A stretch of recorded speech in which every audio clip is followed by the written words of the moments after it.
Hey guys, Shannon Gonter here with Therapy by Shannon, and today we're going to talk about why young adults should be doing more self care in their life. Young adults should definitely do more self care in their life because they're humans, and humans in our society definitely don't do enough self care throughout the day and throughout their lives.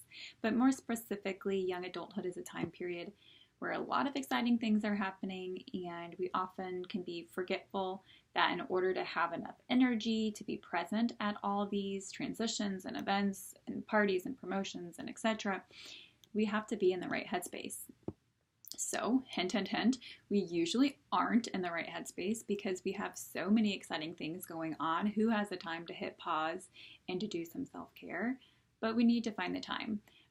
That's just kind of like a non negotiable. We need to find the time because with the kind of increased self care in our life, we're going to be able to increase our productivity.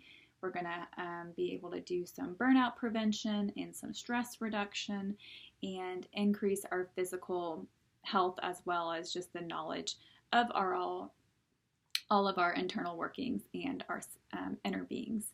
So, kind of with that increased productivity, a lot of people think like, well, self care is going to take up more of my time. How is that going to make me more productive? But a big self care strategy is learning how to say no to things. So that means professionally and socially. And once you're able to say no, you're going to be able to be more intentional with your focus, and that kind of makes you show up for the things that really matter. So, therefore, allowing you more time to be productive at the things that truly matter.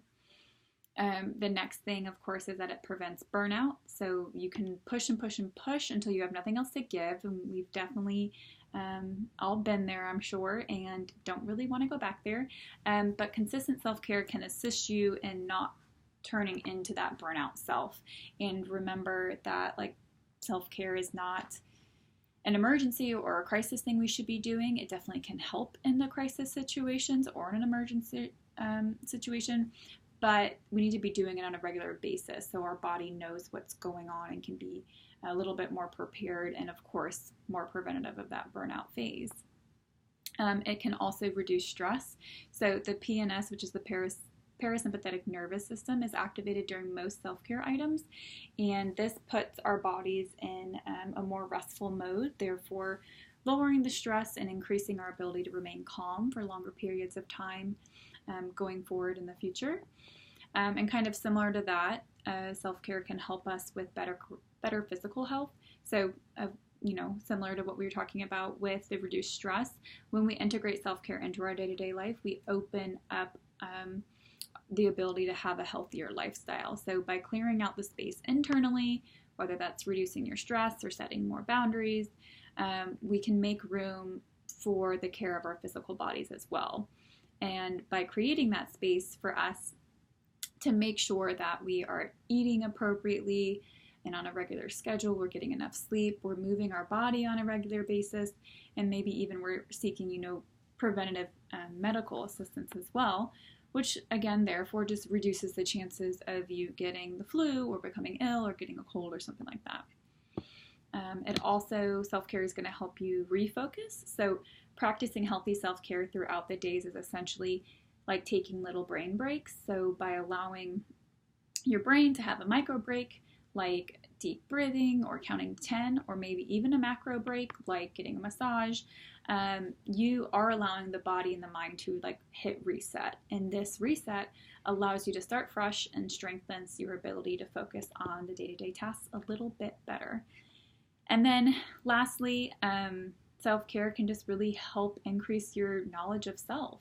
So part of self-care, obviously, and definitely can be the hardest thing, but it involves knowing yourself and knowing your passions and what you like and what you don't like and what's going to be able to be easily integrated into your life versus something that I could do that now feels like a chore, which definitely doesn't fall into the self-care strategy because now I'm going to stop doing it because it feels like a chore. So if you don't know this, again, doing self-care can really like hinder yourself, and then we kind of write off self-care as a whole because that one time we tried it, it was really uncomfortable and felt more like a chore than it did helping. So to, again, figure out how to increase that self-knowledge, you've got to try the self-care, but it's going to be able to help you figure out like which self-care strategies work for you, which ones are more of an additive to your life than maybe something that's taking from your life or feels like a chore. But in summary, just do more self-care.